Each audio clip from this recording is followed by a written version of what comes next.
Super Sons number 10, Peter J. Tomasi writing and Jose Lewis on art. It's a shame you're not caught up because I actually love this issue. Like, I was not excited necessarily this month because the last couple of issues weren't as hot. Like, you know, I liked the start of the last arc where it was the Teen Titans involved, but then when they went to this other planet with these like clay girls. Yeah, I think the one with the Titans is the last thing I saw. That had some moments, but it was mostly kind of whatever. And me and Matt were both kind of glad that it was done.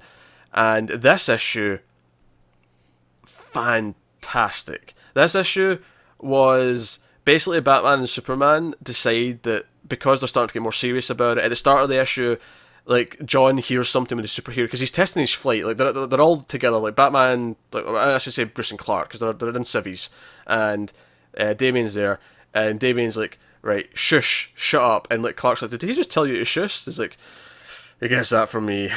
And like, but they're testing John's flying. He's flying continuously. He's really good at it now. But John hears he's like, hey, I can hear someone. There's a robbery over. Actually, no, he sees it because they're talking about his microscopic vision. He sees it. He's like, there's a robbery, a big belly burger in Gotham. Can I go, Dad? And he's like, yeah, okay, but like, listen, get the weapons first, then subdue. Let the police do their job after that. There's no need to do anything else. And he's like, okay, and he flies off to go and deal with it. And it's like, oh, he's been trusted to go and do that now. Like, Superman's like, hey, yeah, go and deal with a simple B&E. go do that. And, yeah, so they basically decide, as far as that, they should have a base. So this issue is Batman and Superman taking their sons to their new base, which is an underwater base Nice. under the Gotham Harbour, I think. And like Damien's like nitpicking it. He's like, "This is strange. Batman would never. There'll be a catch to this. He's only given us our own base because I think Damien at the start of this issue says, "Oh, we should probably get our own place away from prying eyes." And he's questions like, he's only doing this because he wants to keep an eye on what we're doing. In fact, as soon as they leave, he starts sweeping it for bugs. He's like, "I'm sweeping for bugs, John. Just you wait by." But he keeps questioning things. He's like, "Yeah, how are we going to be any useful down here? It's going to take us like several minutes to get to the shore before we can even go anywhere." And then he's like, "Nope.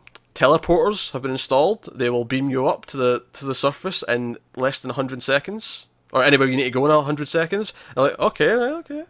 Seems pretty useful. But the catch for Damien actually is quite funny. It's interesting because Batman's like, yeah, you know, your homeschooling's kind of reached the limit of what it's going to be. The trade for this is that you have to go to school. And it's the same school that John's going to. Of course it is. Gold. And the funny thing is John's like, oh, we can hang out together at school. And Damien's like, I'm 3 years older. We're not going to be in the same class. Unless you've put me in a younger class because I've not had as much skill. Tell me not, father. tell me not. Everything about this was absolute gold. There's some really nice little touches. Again, I love how the dichotomy, like when the parents both bring them here, like when they go to get them at the houses, like Superman comes in, he says hi to Lois, he's like, oh, is he there? And he's like, yeah, I washed his uniform.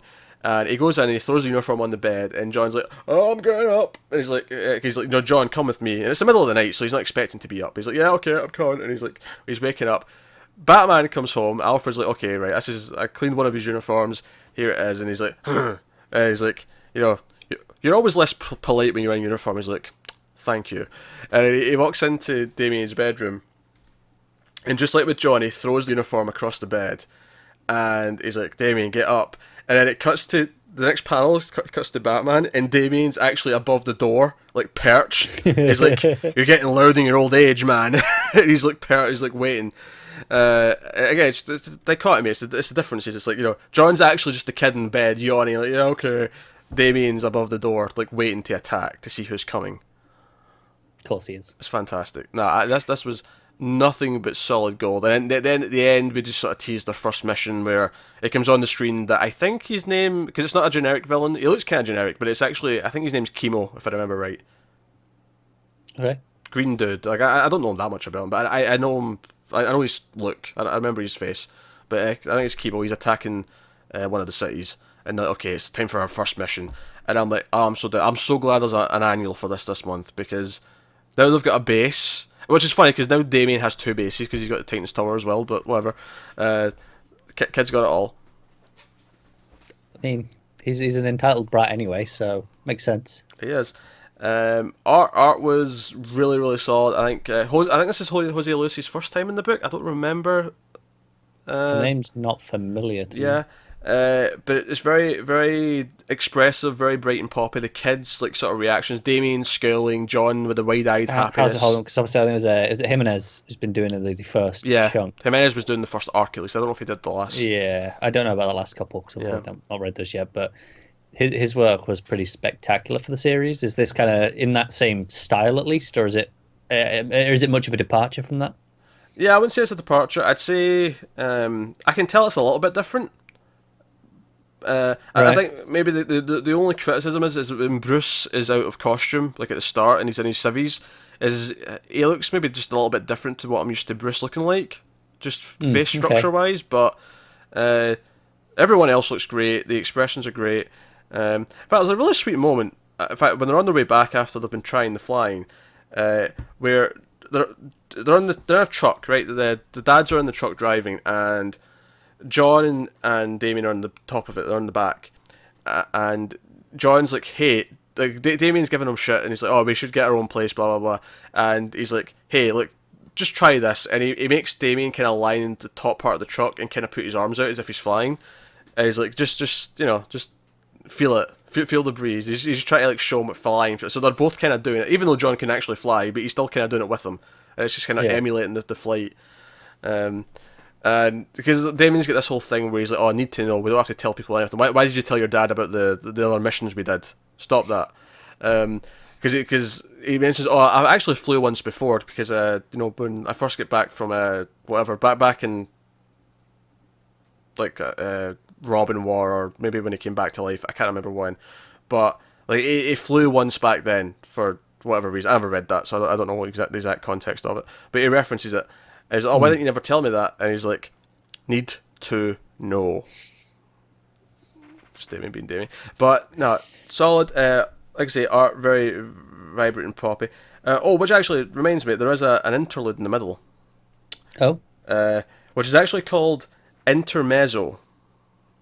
Is that a thing? Is that like Italian for intermission? Or interlude? sounds like it could be. Sounds like it could be. I'm not familiar with it. But it's actually, we've got that plot coming up with the future Batman and Superman. And, that's all coming. This is teasing that. We basically see Gotham City's in like an apocalyptic ruins, and we see like a hand coming up through like what almost looks like lava. I don't think it actually is lava, but it almost looks like it. And we see it's actually future Batman Damien.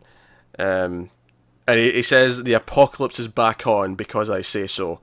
And then it's end intermezzo. But it's a really nice big page spread of like, the big collar Batman. I love that costume. And it's so Damien, it's so over the top and outrageous. Yeah. But the page before, what's he going on about? He's saying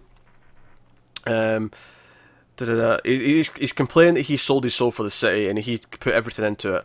But there's a chance for one more resurrection, one more rebirth, one more chance to get this done right. So I think that's implying that he's going to try and go back in time to fix something. Right. Yeah. So so the Batman of the future is this Damien? Is that what it seems to be implying for that crossover? Yeah, I mean, it looks. I mean, like I say, I'm saying it's Damien because it's his costume. Like they could swerve me and say it's someone else under the mask. But, If he's got the big collar, I'll take it as Damien. yeah, Especially in this book. yeah. In fact, he's picking up a bit of fabric. It's a bit of like maybe cape. It's purple. I don't know whose cape that would be. If it is a purple, cape. Obviously, I'm not looking at this. Purple to me says either Joker or the inside of your current Batman cape. No, I think it's green on the other side, which is more Jokery. Okay, Joker then. But I don't know. It doesn't feel like the way he picks up doesn't feel. I don't know. No. But it's teasing the thing. It would have been weird to miss that out, so I wanted to. Yeah. That makes sense. It. I'm definitely going to be caught up for when that starts because that's also just a subtle little touch in the art again when Batman's taking Damien to the new base and they're in these little bat submarine or whatever you want to call it. Batmarine. Batmarine. Damien, of course, Batman's driving and Damien's just got his arms behind his head like this and he's just complaining constantly. Of course he does. It's just I love this book.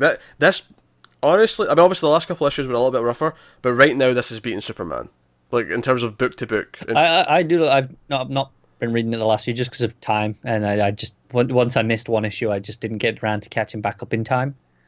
But obviously, I've got a deadline coming up with the crossover, so Yeah. I'm looking forward to it because I do think it's a fantastic book. No, it's great. Right now, I am easily enjoying this more than the main Superman book. And it's not the main Superman book's a bit bad, but it's definitely better now than it was. Been a bit of a rut though lately, Yeah. hasn't it? So it's good. Just one final touch at the end when they're jumping out to fight Chemo, and they're really excited. They're happy they've got a mission. John jumps out first and says, "This is a job for Superboy and Robin." And then Damien's just like, "I hate you." It's glorious. I love it so much. I think if you like these characters, and I do, this book is usually perfect. Like I say, wasn't so keen on that planet stuff for a couple of issues, but other than that, it's been kind of strength to strength.